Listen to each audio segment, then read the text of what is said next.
Assalamualaikum warahmatullahi wabarakatuh. Perkenalkan, nama saya Elaisa Turbadewi, NIM 2300024062. Di video ini saya akan menjelaskan bagaimana konsep hukum yang ideal. Seringkali kita mendengar bahwa hukum harus ditegakkan secara adil, tapi apa sebenarnya makna dari hukum yang ideal itu? Apakah hukum cukup sekedar tertulis dalam undang-undang atau harus benar-benar mencerminkan nilai-nilai moral dan keadilan? Hukum adalah seperangkat peraturan yang dibuat oleh pihak yang berwenang untuk mengatur tingkah laku manusia dalam masyarakat, disertai sanksi bagi yang melanggarnya. Namun, para ahli hukum memiliki pandangan yang beragam. Unrecht mengatakan bahwa hukum adalah himpunan peraturan hidup yang mengatur tata tertib dalam masyarakat dan bersifat memaksa. Van Apeldoorn menekankan bahwa hukum bertujuan menciptakan ketertiban dan keadilan dalam hubungan antara manusia.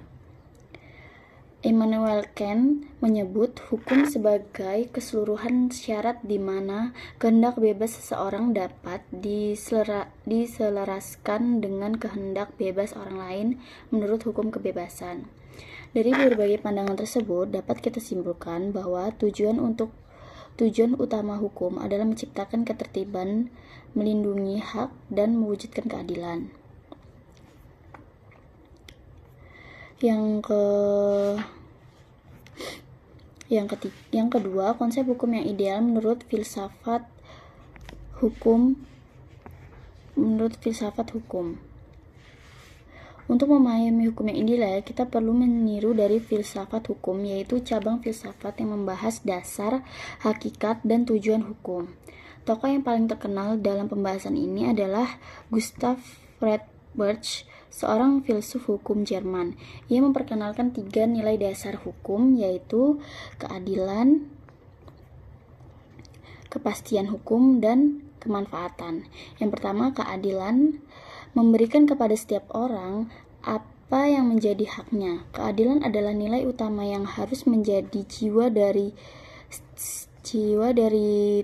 setiap aturan hukum. Tanpa keadilan hukum hanya menjadi alat kekuasaan. Yang kedua, kepastian hukum. Masyarakat harus tahu apa yang boleh dan tidak boleh dilakukan. Aturan harus tertulis, jelas, dan diterapkan secara konsisten. Yang ketiga, kemanfaatan. Hukum harus membawa manfaat dan kebahagiaan bagi masyarakat. Sebuah hukum tidak akan ideal jika tidak memberikan manfaat nyata bagi masyarakat. Redburns menekankan bahwa 3 nilai ini harus seimbang.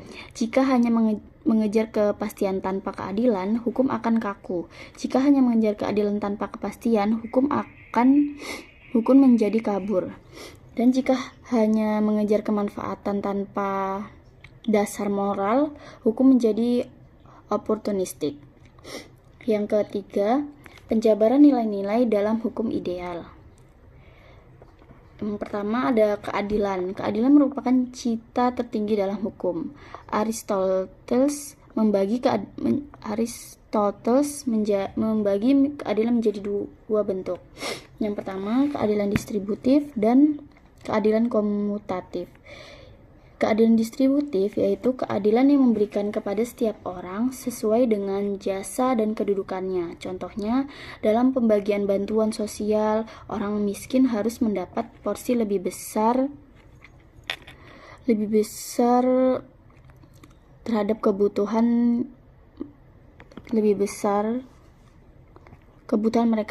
karena kebutuhan mereka lebih mendesak. Yang kedua ada keadilan komutatif, yaitu keadilan yang memperlakukan semua orang sama tanpa memandang status. Misalnya dalam pelanggaran lalu lintas, pejabat dan rakyat biasa harus menerima sanksi yang sama. Keadilan hukum tidak hanya berarti memberikan hukuman, tetapi juga memastikan bahwa semua pihak mendapatkan perlakuan yang setara. Selanjutnya ada kepastian hukum. Kepastian hukum berarti hukum harus jelas, tegas, dan dapat ditegaskan secara konsisten.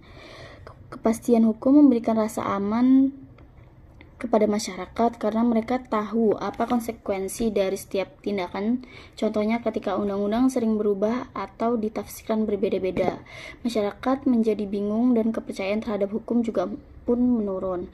Kepastian hukum juga menuntut adanya aparat hukum yang jujur, berintegritas, dan profesional. Tanpa penegakan hukum yang adil, kapasitas hukum tidak akan pernah tercapai.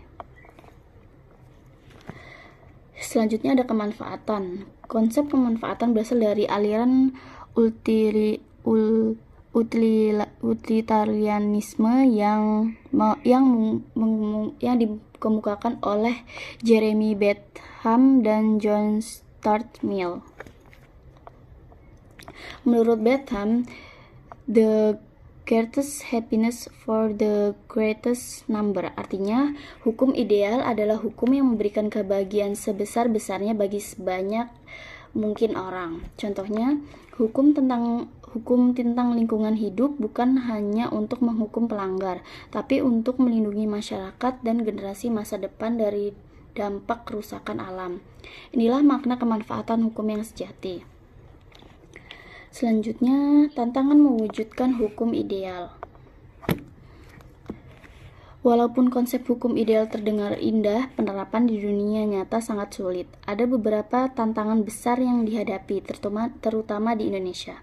Konsep dan penyalahgunaan kekuasaan, banyak kasus hukum tidak ditegaskan karena adanya kepentingan politik atau ekonomi. Kesenjangan sosial, masyarakat kecil sering tidak mendapat keadilan yang sama seperti kelompok berkuasa. Kurangnya integritas aparat penegak hukum, polisi, jaksa, atau hakim yang tidak jujur membuat hukum kehilangan kepercayaan. Selanjutnya, kesadaran hukum masyarakat yang rendah. Banyak orang melanggar hukum karena tidak tahu atau tidak peduli dengan aturan. Untuk mengatasinya dibutuhkan reformasi hukum yang menyeluruh, meliputi pembangunan undang-undang agar sesuai dengan perkembangan zaman, pendidikan hukum sejak dini untuk membangun kesadaran masyarakat, transparansi dan akuntabilitas lembaga hukum, penegakan hukum tanpa pandang bulu seperti equality before the law.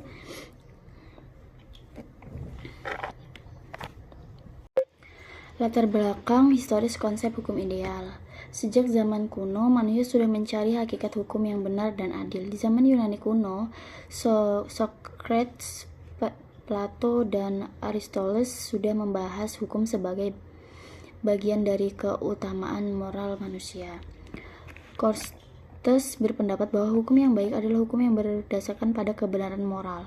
Plato dalam karyanya The Republic menyatakan bahwa hukum harus mencerminkan keadilan ideal yang bersumber dari kebaikan tertinggi, the good.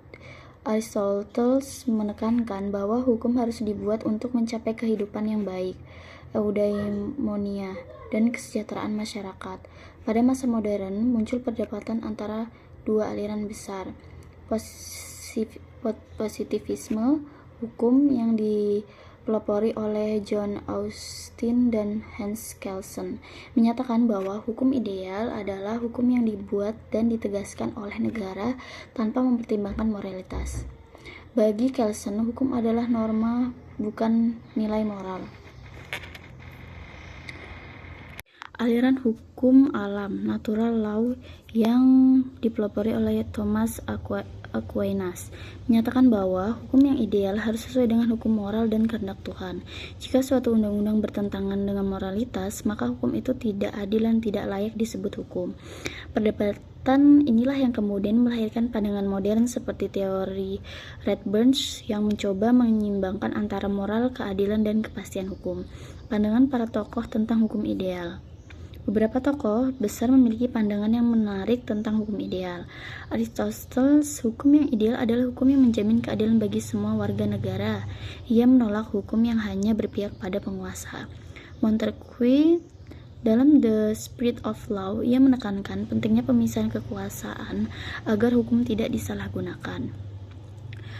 Roscoe-Spout mengemukakan teori law as a tool of social engineering bahwa hukum ideal harus menjadi alat untuk membangun dan memperbaiki masyarakat. Satcipto Raharjo, tokoh hukum Indonesia, memperkenalkan konsep hukum progresif. Menurutnya, hukum harus berpihak kepada keadilan substantif, bukan hanya keadilan prosedural. Artinya, hukum boleh melampaui teks undang-undang jika tujuannya untuk menegakkan kemanusiaan dan keadilan. Dari pandangan ini, kita bisa simpulkan bahwa hukum ideal bukan hanya soal aturan tertulis tetapi soal moral, kemanusiaan, dan tujuan sosial. Hukum ideal memiliki beberapa karakteristik utama. Yang pertama, ada universal dan adil, berlaku untuk semua orang tanpa diskriminasi. Yang kedua, konsisten, tidak berubah-ubah mengikuti kepentingan politik. Yang ketiga, fleksibel, mampu menyesuaikan diri dengan perkembangan zaman tanpa kehilangan nilai dasarnya. Yang keempat, partisipatif, dibentuk melalui keterlibatan masyarakat, bukan hanya elit politik. Yang kelima, humanis, menghormati martabat manusia dan hak asasi manusia.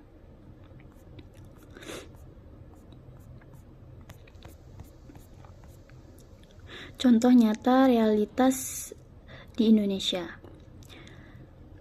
Yang pertama, mari kita lihat contoh nyata dalam konteks Indonesia. Yang pertama, kasus pelanggaran lingkungan hidup. Undang-undang telah mengatur sanksi bagi perusahaan yang merusak lingkungan, namun dalam praktiknya banyak pelanggaran yang tidak ditindak tegas. Hal ini menunjukkan kepastian hukum lemah dan nilai keadilan ekologis belum terwujud. Upaya mewujudkan hukum ideal. Reformasi regulasi menyederhanakan peraturan yang tumpang tindih dan memperkuat substansi. Baik, penjelasan dari saya cukup di situ. Kurang lebihnya mohon maaf. Wassalamualaikum warahmatullahi wabarakatuh.